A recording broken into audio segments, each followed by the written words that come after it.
Hey guys, tonight we begin with a journey through the long, slow, and occasionally puzzling history of China. Now, I know what you're thinking. China, superpower dreams, economic growth, military might, yada yada.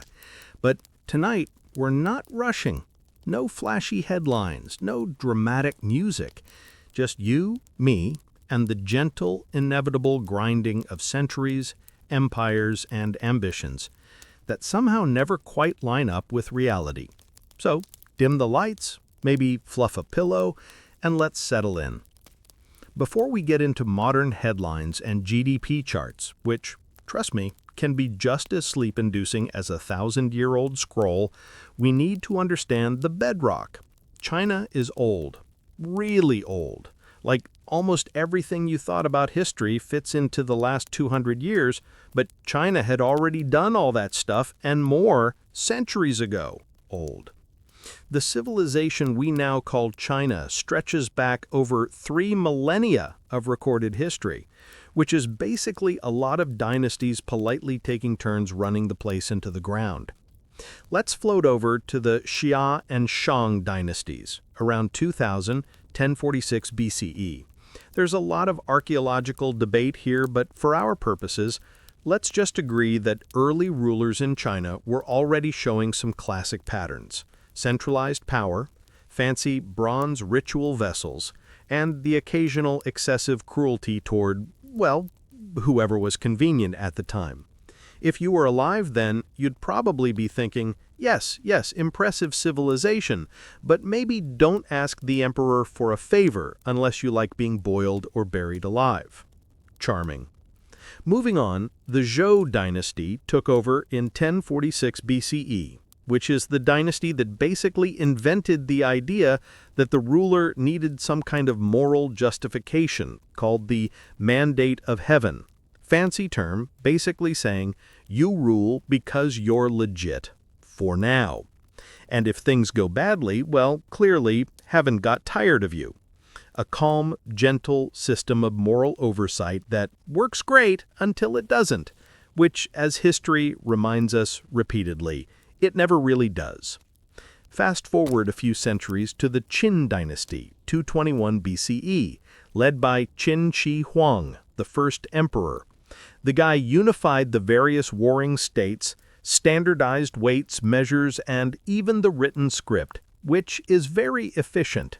But he also decided that longevity was more important than being pleasant to live under, and therefore embarked on what we now call obsessive construction projects. Great Wall, mausoleums, roads, the usual. Oh, and massive book burnings, because why not double down on control? He was called First Emperor, and yes, he was probably a little high on his own importance. Qin Shi Huang died in 210 BCE, leaving a system that technically unified China, but also a population that was exhausted and slightly terrified. His dynasty didn't last long, as anyone with a basic grasp of human nature could have predicted. Enter the Han dynasty, 206 BCE to 220 CE, often glorified as a golden age. And yes, in many ways it was. Culture, bureaucracy, trade along the Silk Road, China was impressive. But also, as usual, there were rebellions, succession disputes, and the occasional rich person quietly manipulating peasants for fun. People are people. Here's the interesting thing. Even at its historical peaks, China's story is not one of unstoppable linear progress. It's a cyclical tale: centralization, expansion, overreach, internal dissent, and eventual decline. If you listen carefully, the echoes of these cycles are still faintly humming in modern policy debates.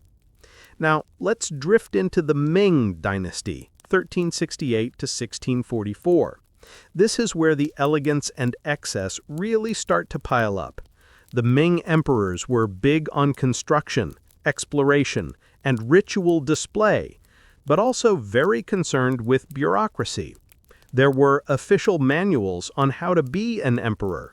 One can imagine a slightly frazzled bureaucrat, papers stacked to the ceiling, thinking, yes, this edict about hat length for palace eunuchs is absolutely vital to the empire.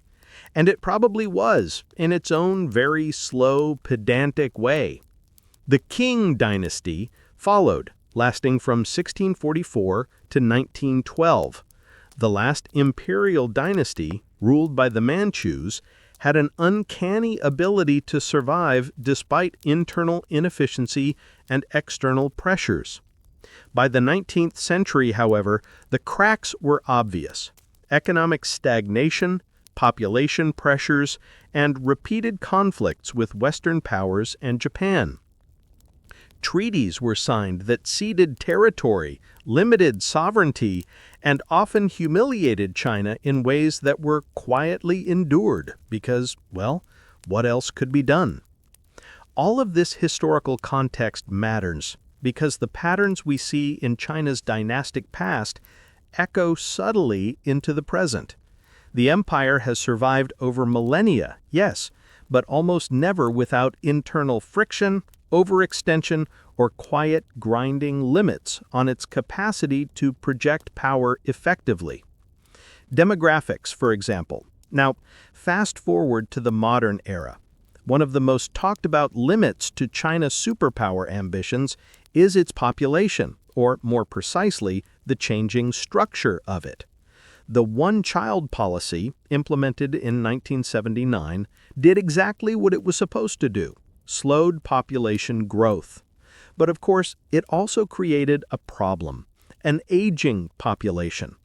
There are now fewer young people relative to retirees.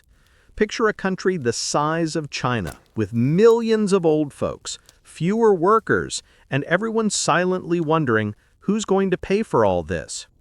Historically, countries with declining workforces struggled to maintain growth, and China is no exception. Add to that the gender imbalance, cultural preferences for male children, combined with selective births under the policy, have created millions more men than women, which, aside from being a subtle social stressor, also has implications for family formation, societal stability, and the quiet long-term rhythms of population growth. If we float briefly over to economics, China's story becomes even more interesting. Rapid growth over the last 40 years has been remarkable. Infrastructure, manufacturing, exports, you name it, China has built it. Skyscrapers, bridges, bullet trains, lots of very shiny things. But here's the catch. Much of that growth has relied on investment-heavy strategies that are starting to show diminishing returns. Debt levels are high, both public and private. Productivity gains are slowing, and foreign technology dependency, particularly in high-tech industries like semiconductors, remains a quiet bottleneck.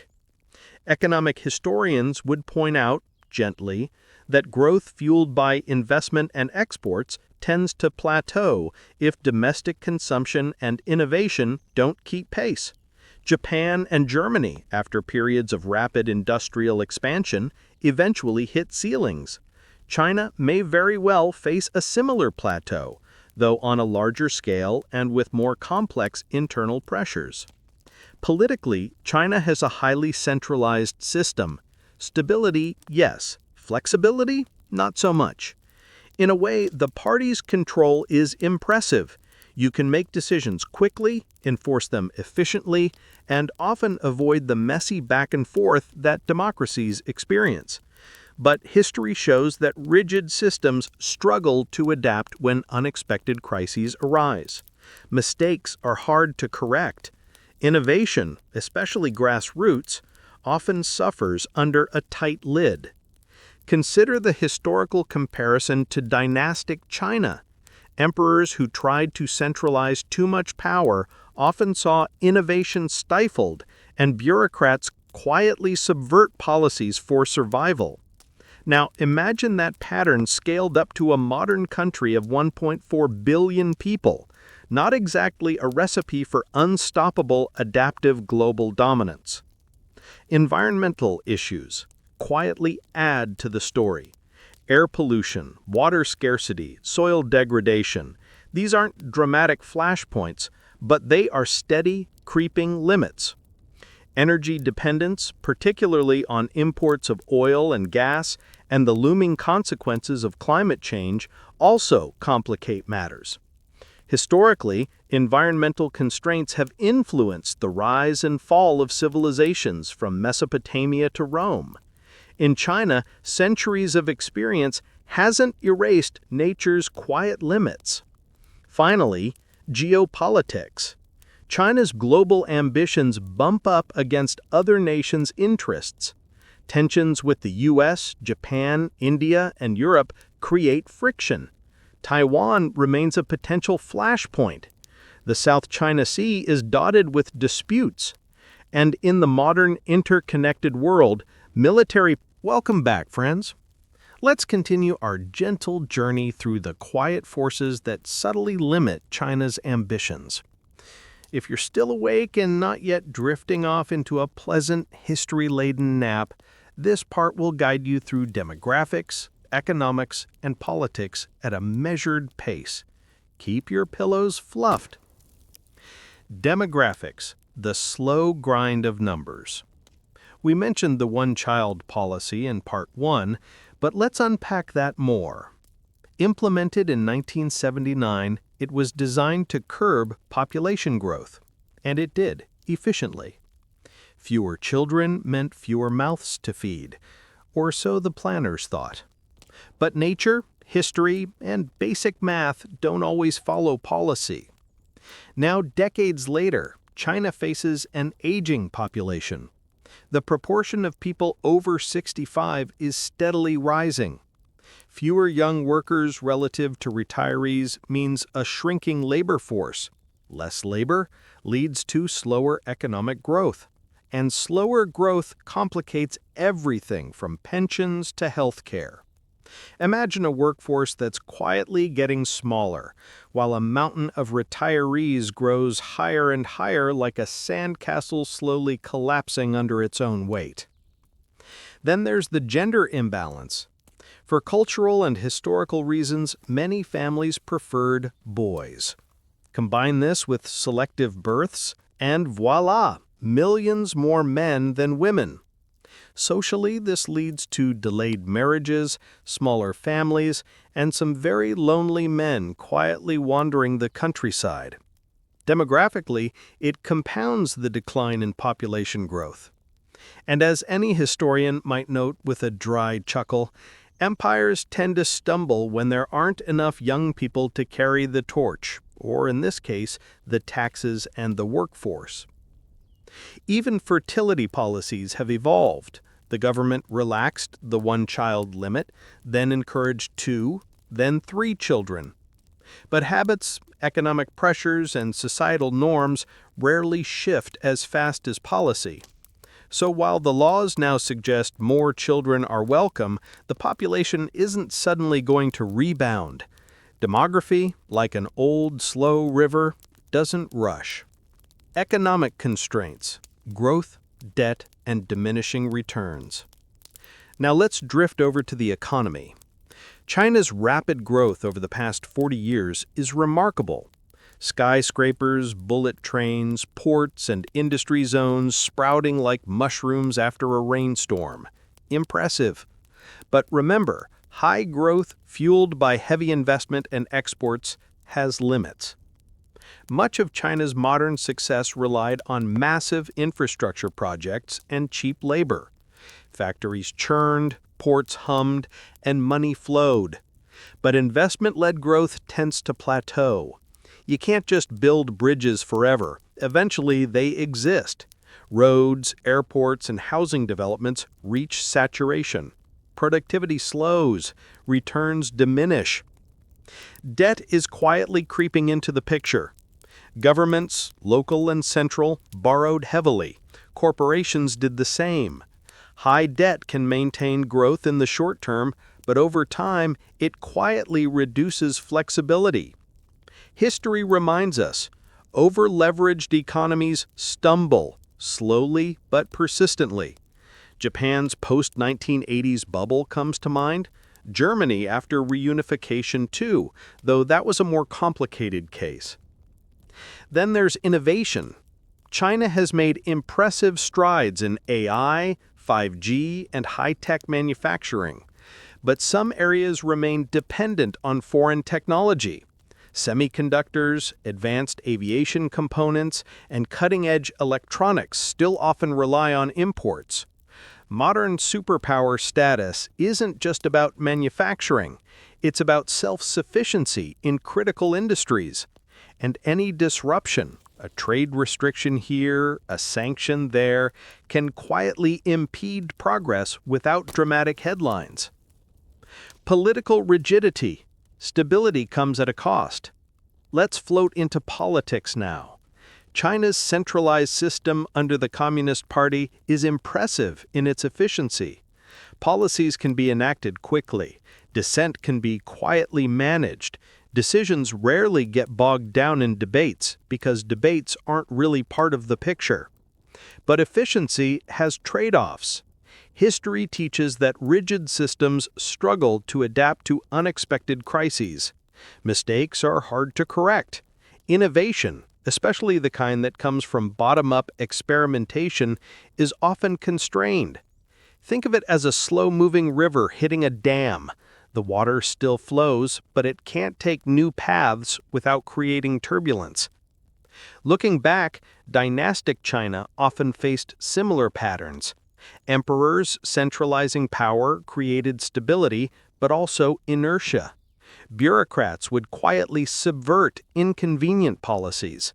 Officials were adept at surviving politically rather than innovating for societal benefit. The modern system inherits some of those echoes of inertia. While the scale is larger, the fundamental dynamics remain. Control and flexibility are inversely related. The quiet role of geography. We can't ignore geography even if it doesn't make headlines. China is vast, yes, but it has natural constraints. Fertile land is concentrated, water is unevenly distributed, deserts limit expansion, and mountainous regions slow transportation and infrastructure. The north-south divide creates internal trade imbalances.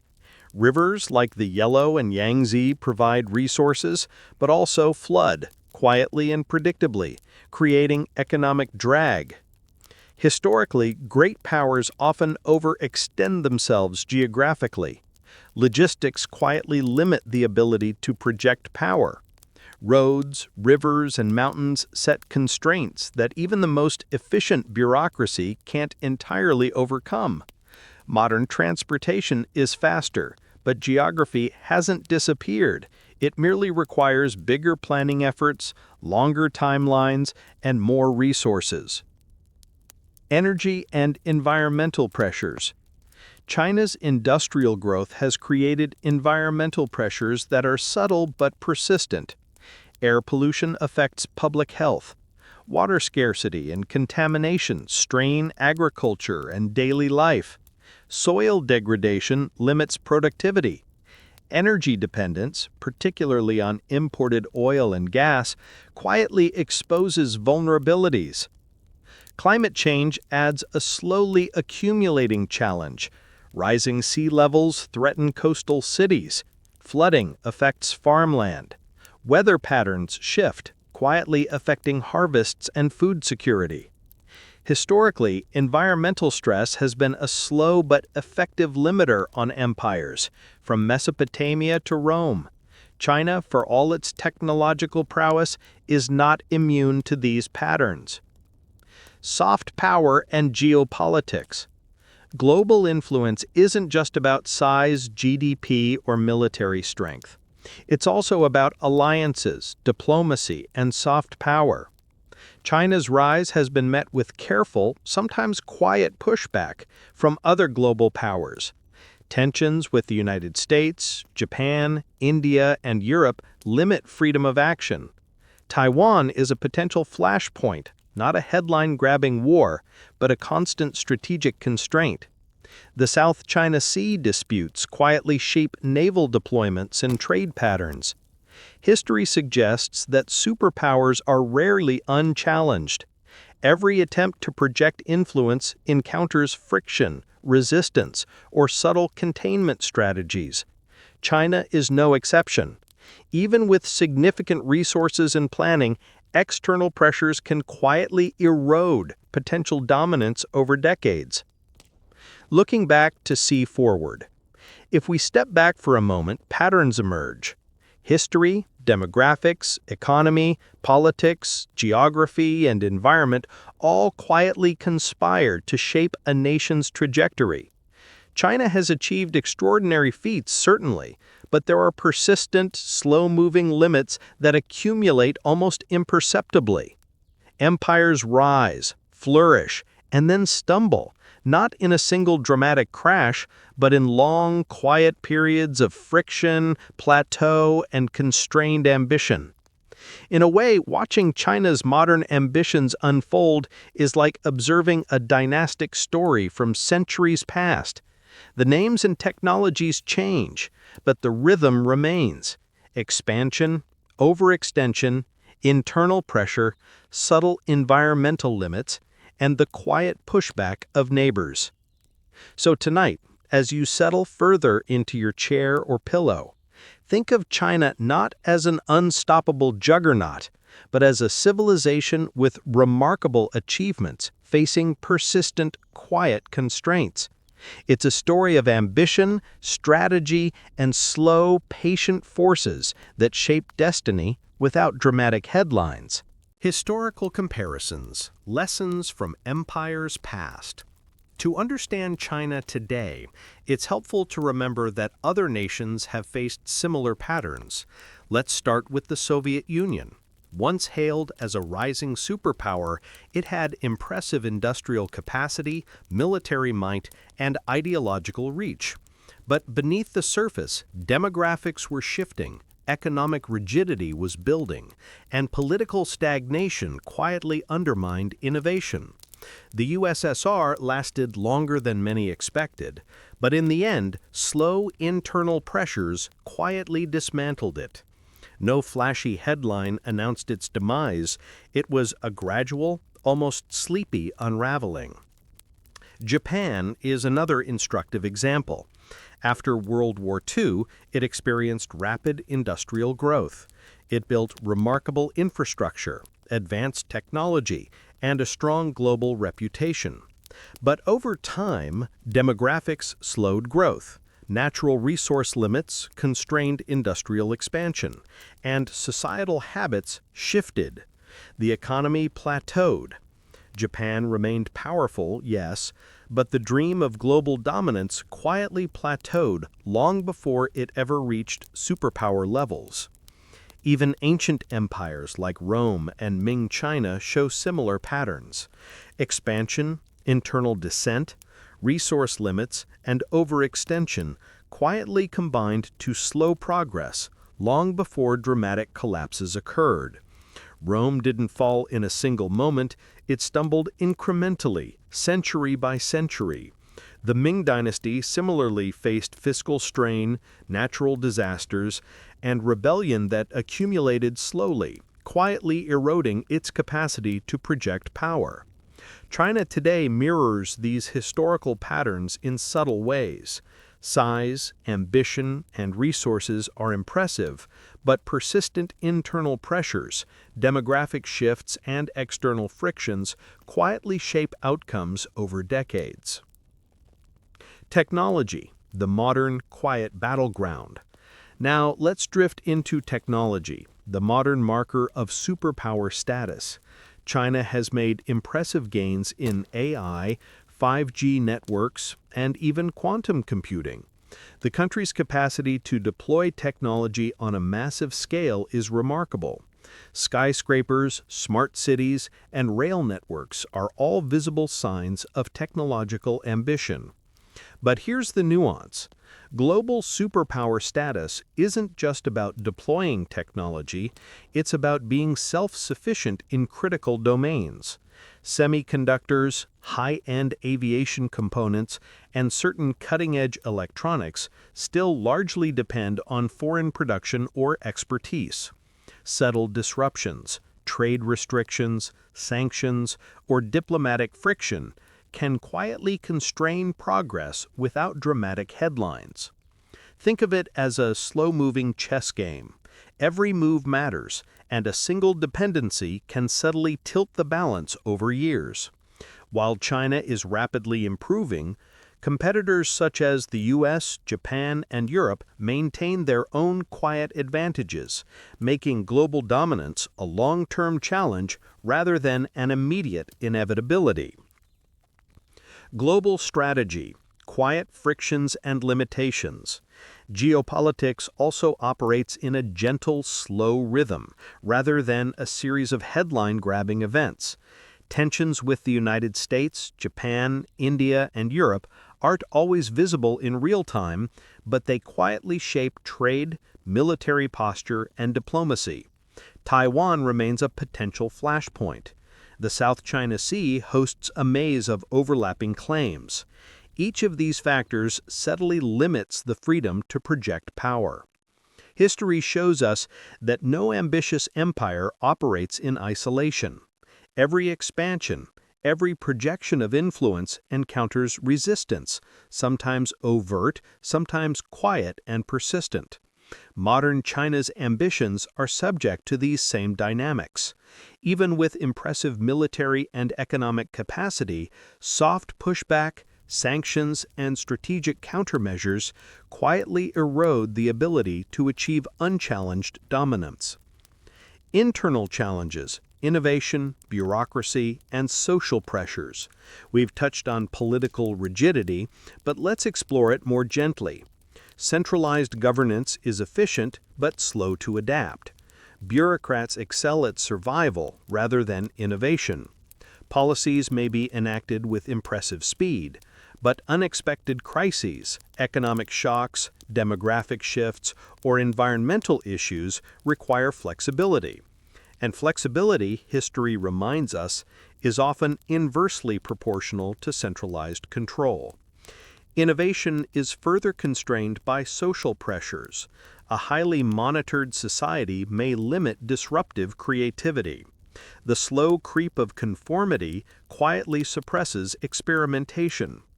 History demonstrates that nations that fail to foster bottom-up ingenuity rarely maintain cutting-edge technological dominance indefinitely.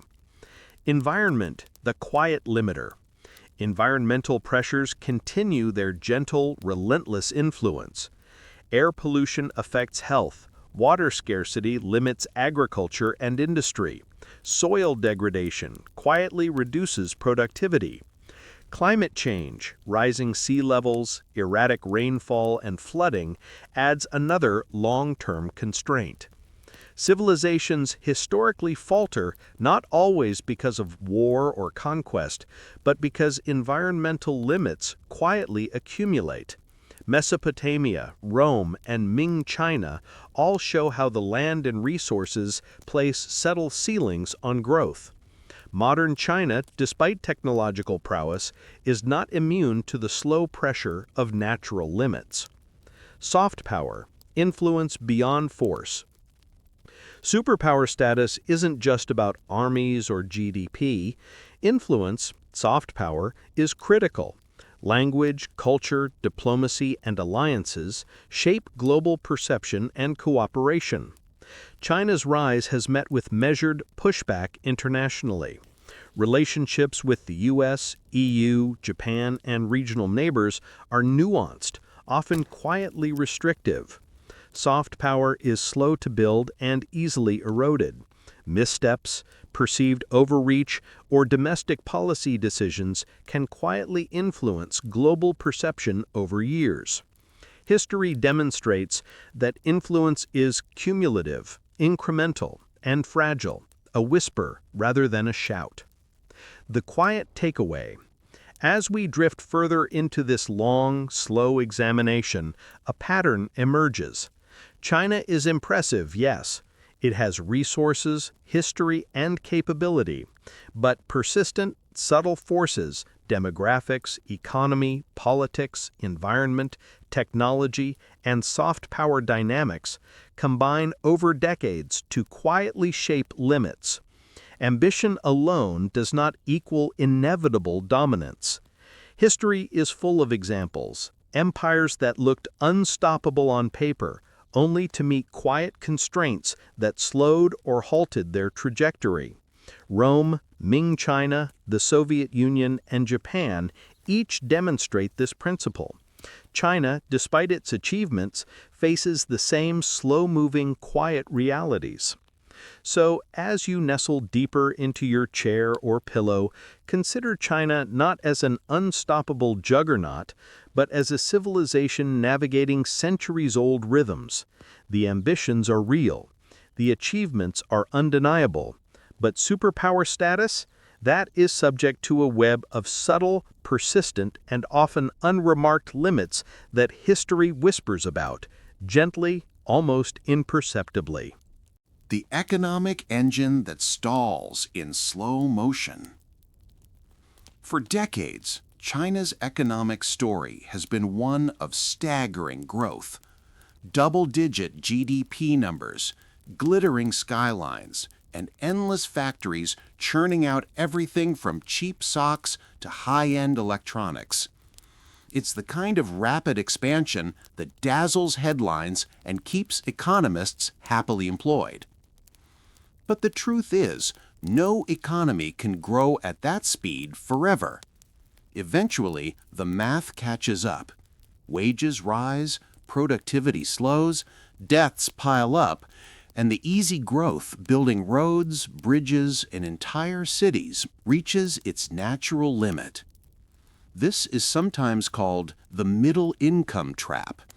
It's not a trap with spikes or walls, but a quiet plateau. Countries move out of poverty with rapid growth, but when they reach middle income levels, growth slows unless innovation takes over. And innovation, as we mentioned earlier, is not exactly the strong suit of rigid bureaucracies and cautious social systems. China's real estate market has also been a fascinating case study in overextension. Entire ghost cities, built with optimism, sit half-empty. Debt has quietly ballooned across local governments and corporations. Like Rome overspending on legions, or the Ming emperors investing in grand but unsustainable projects, modern China has poured resources into infrastructure that doesn't always provide lasting returns. The growth story continues, yes, but at a slower, more uneven pace.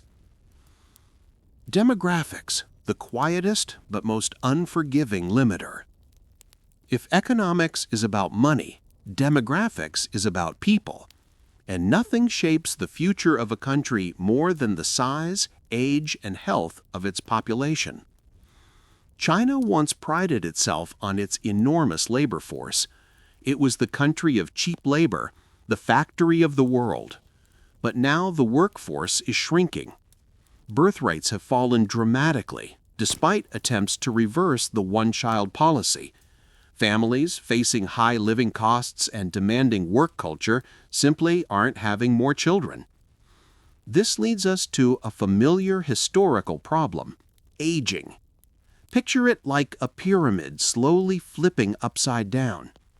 Fewer young people enter the workforce, while older generations live longer and require more support. Healthcare systems strain, pension systems wobble. Growth slows, not with a bang, but with a long sigh. Japan has been through this already. Europe, too. The Soviet Union also faced demographic stagnation before its collapse. China's situation is even sharper because the one-child policy compressed generations so tightly. The coming decades will see fewer workers supporting more retirees, a quiet math problem with no easy solution. Urban versus rural, the Great Divide. Another slow-moving challenge comes from the urban-rural divide. Coastal megacities like Shanghai, Shenzhen, and Beijing glitter with modernity, but much of inland China lags behind. Infrastructure helps, but inequalities persist. Rural populations age faster, jobs are scarce, and opportunities are unevenly distributed. History tells us this imbalance often creates long-term instability. In imperial times, famines and tax burdens in rural provinces quietly fueled rebellions. Today, the dissatisfaction is quieter but still present. Internal inequality doesn't prevent growth outright, but it does put limits on how cohesive and sustainable that growth can be. The currency question. Let's float briefly into the financial side. Some argue that China's yuan might one day rival the US dollar as the global reserve currency. It's an attractive idea, but reality is slower and less flashy. For a currency to dominate, trust and transparency are essential. Investors want open markets, predictable policies, and minimal interference.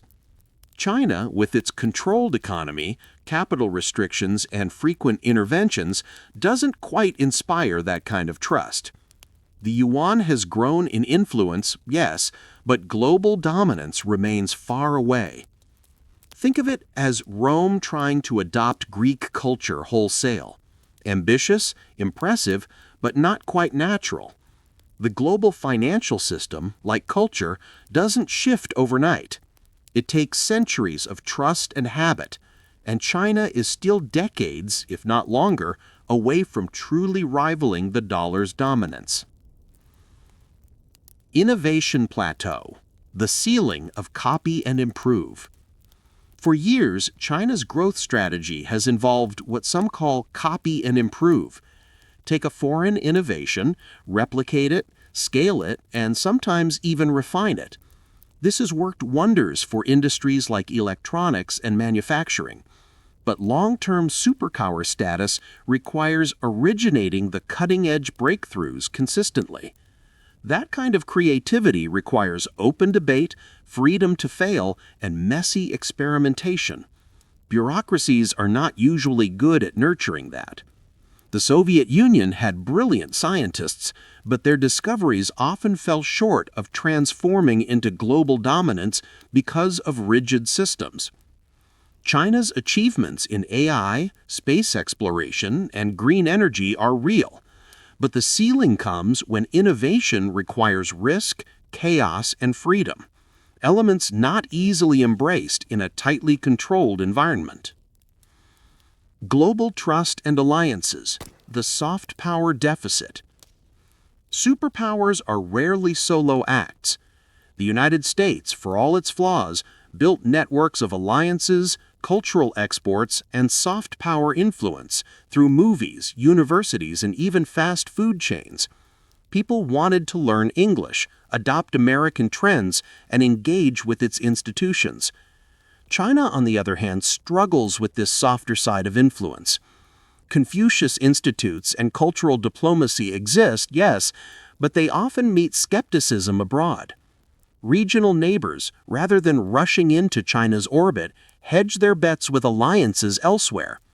Trust builds slowly, and mistrust can undo years of effort. Soft power doesn't show up on balance sheets, but it matters. Rome had its language and roads. Britain had its empire and institutions. The U.S. had Hollywood and jazz. China has reach, but whether it has global attraction is less certain. The long view, a superpower in name, but not in practice. If we step back, the pattern is clear. China will remain powerful. It will shape trade, politics, and culture for decades to come. But the combination of demographics, economic limits, environmental constraints, and soft power gaps suggests that true superpower dominance may never fully materialize. History loves to remind us, empires and nations often look unstoppable in their prime. But behind the grandeur are quiet ceilings. Rome, The Ming Dynasty, the Soviet Union, all were immense, ambitious, and impressive, and yet each faced subtle limits that slowed, plateaued, or unraveled their rise. China today fits neatly into this long, slow tradition. Not doomed to collapse dramatically, but quietly limited by forces older than modern skyscrapers or bullet trains. So, as you ease deeper into rest, think of China's story not as a looming inevitability, but as one more chapter in humanity's long rhythm of rise, plateau, and gentle decline. Powerful, yes. Influential, absolutely. But a global superpower that reshapes the world completely? History suggests the odds are quietly stacked against it. When we try to imagine the future of China's rise, we tend to picture dramatic headlines, confrontations in the South China Sea, economic shocks, sudden technological leaps. But history teaches us that most changes aren't explosions. They're gradual slides, a little less growth here, a few more retirees there, a subtle shift in alliances. Forecasts suggest that by the 2030s, China's population will be shrinking by millions every year. Its labor force will be smaller, while the elderly population swells. Economically, growth may settle into the same slow rhythm Japan reached decades ago. Not collapse, but a long plateau. By mid-century, it's entirely possible China will remain the world's second-largest economy, impressive, but not unchallenged. It will have influence, yes, but dominance? That's less certain. Superpower dreams may remain just that, dreams. Cycles of history. This isn't unique to China.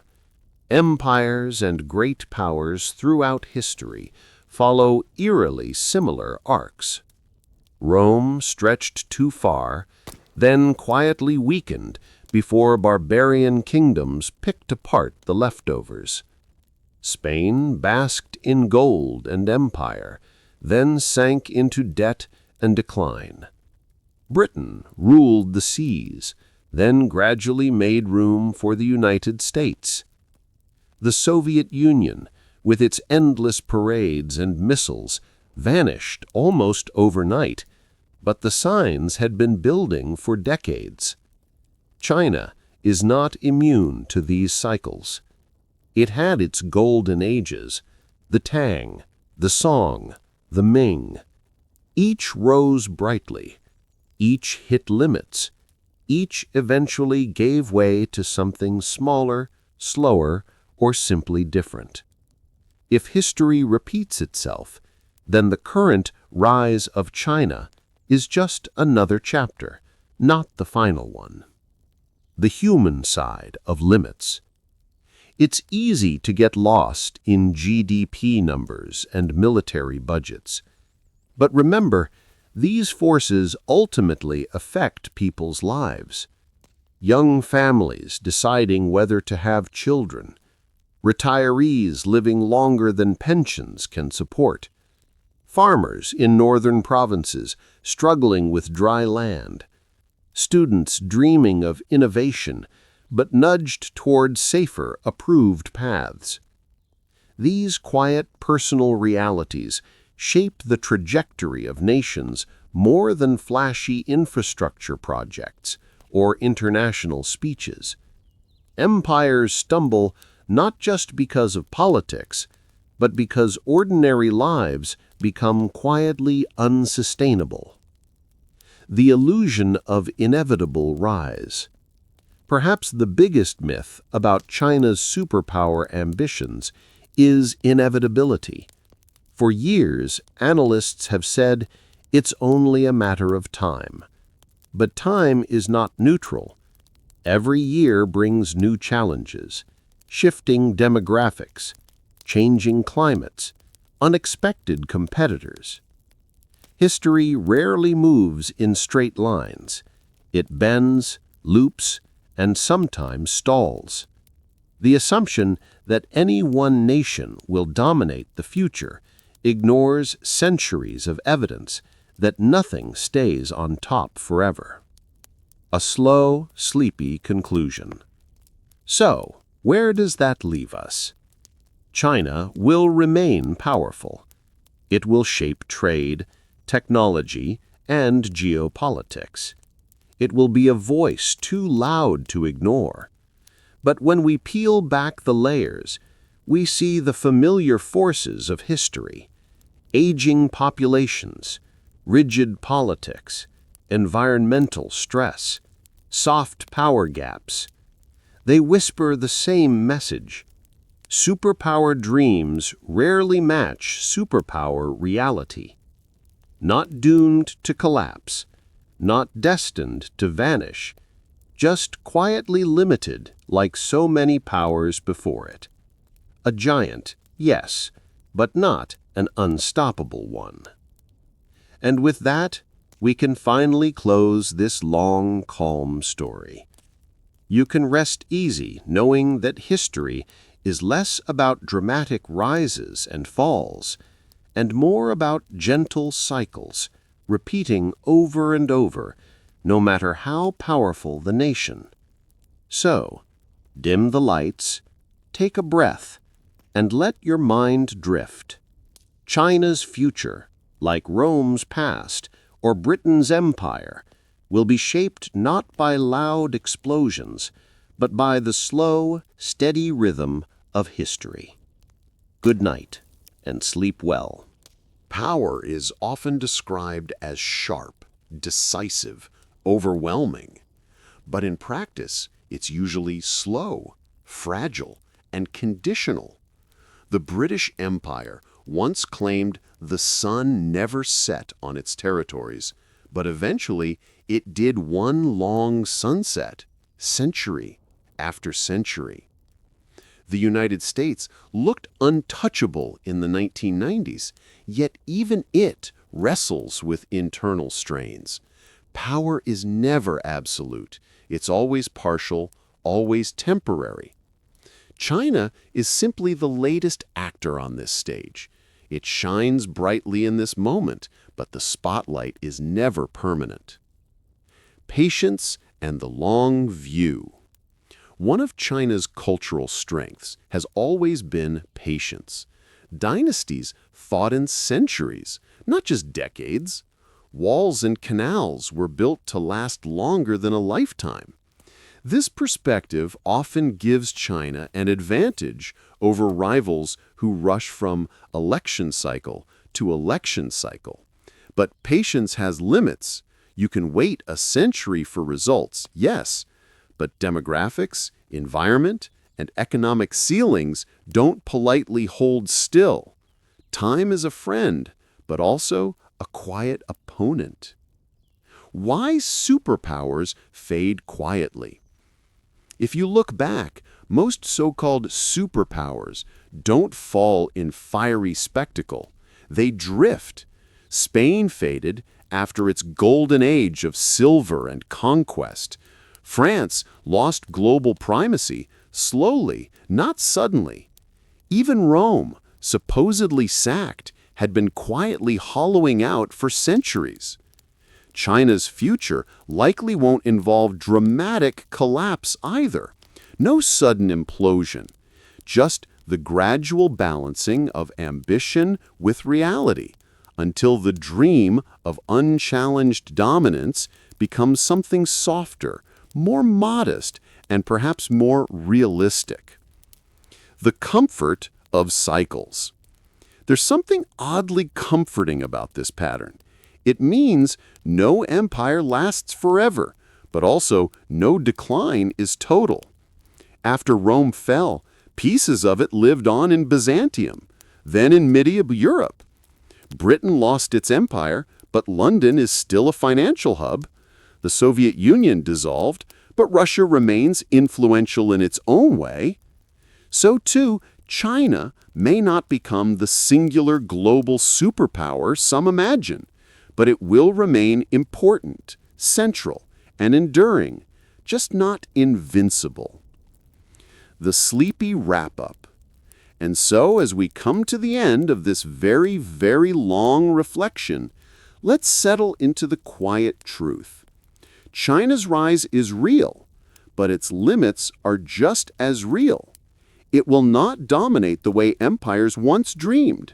It will not escape the rhythms of history. But it will endure, adapt, and continue, like every great power before it. If your eyes are heavy now, that's perfect. If your thoughts are meandering, even better. History is best absorbed slowly, like background music, or like the soft ticking of a clock in the next room. So rest easy.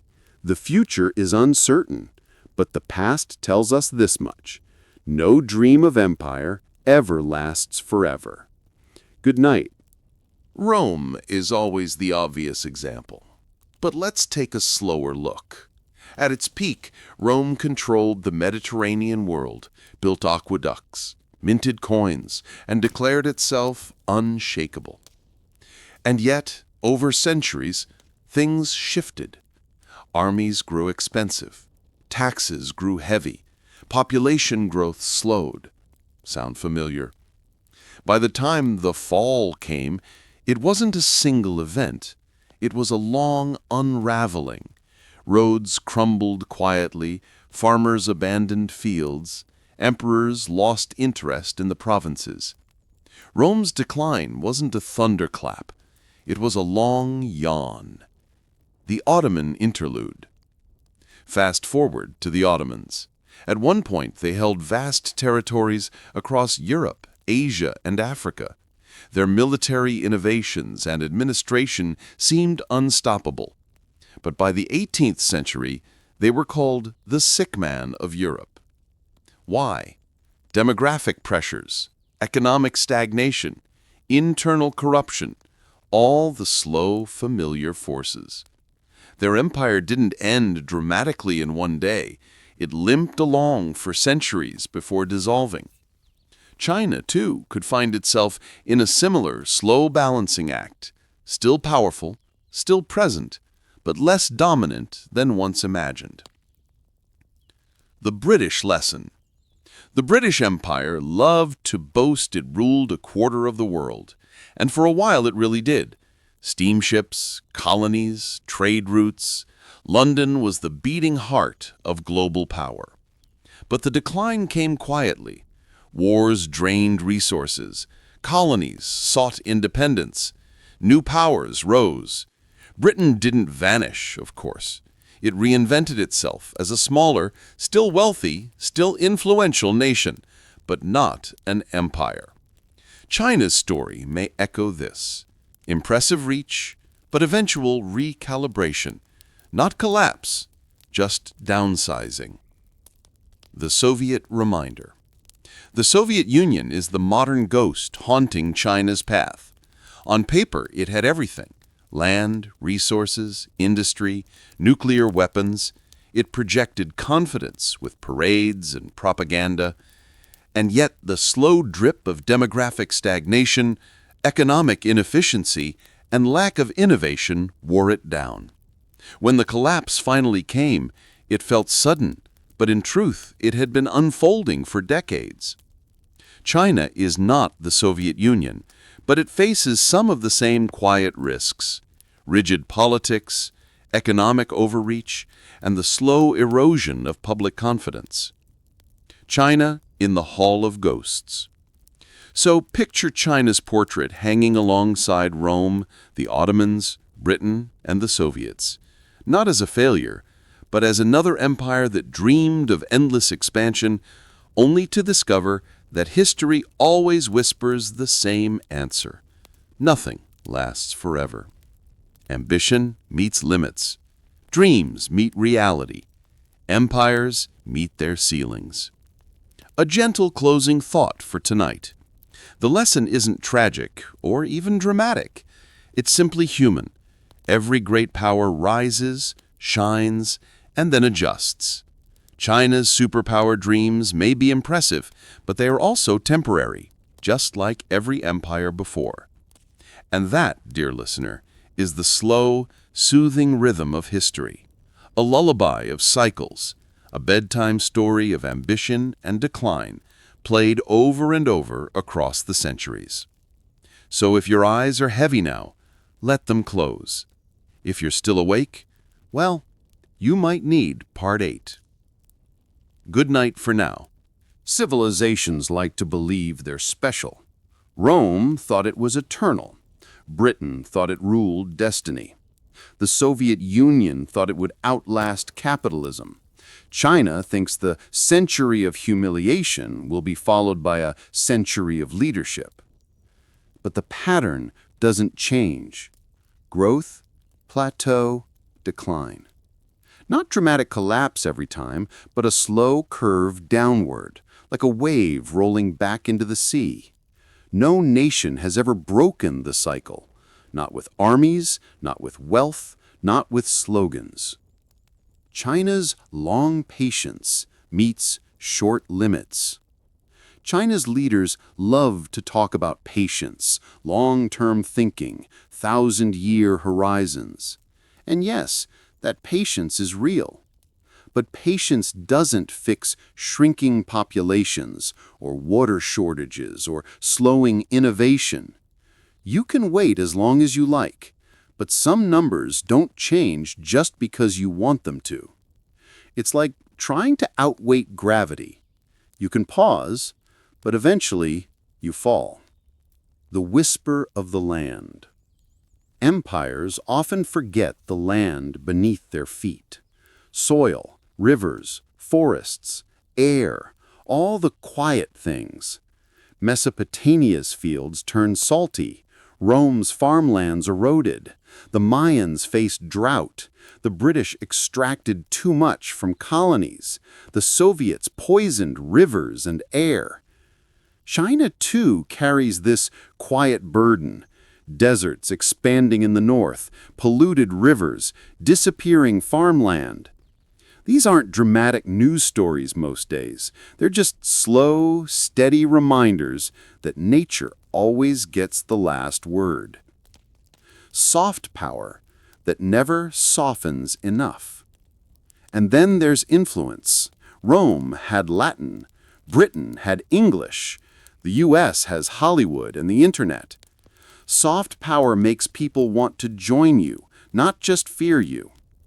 China's soft power is, well, it's a work in progress. Impressive architecture, ancient philosophy, dumplings everyone loves. But fear is still louder than attraction. And fear, as history shows, doesn't build lasting empires. The gentle math of decline. In the end, it always comes down to math. More old people than young people. More debt than growth. More resistance abroad than alliances. Slowly, the math stops working in your favor. For China, that math is already visible. The curve has bent. The slowdown has begun. It won't vanish overnight, but neither will it soar endlessly upward. The soothing repetition of it all. So here we are, circling back again. Every empire dreams of forever. Every empire faces limits. Every empire adjusts, declines, or transforms. It's the same melody, played on repeat for thousands of years. You've heard it before, you'll hear it again. Tonight, it's just one more verse in the lullaby of history. A final whisper. So if you're still listening, let your thoughts slow. Imagine the Great Wall stretching across a quiet landscape. Imagine empty Roman roads, British ships anchored in harbor, Soviet factories gone silent. Now imagine China still powerful, still vast, but not invincible. Just another empire in the long, endless cycle. Not doomed in fire, but fated to soften, to settle, to become ordinary again. And with that, we can finally close the book, gently, quietly. Another empire, another dream, another reminder that history always wins in the end. Good night. Truly, this time, good night. When we sleep, empires blur. Rome, Britain, the Soviet Union, China, they all start to look the same. Marble turns into brick, which turns into glass towers.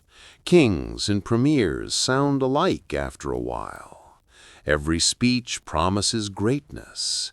Every generation thinks it's different. And then the dream fades.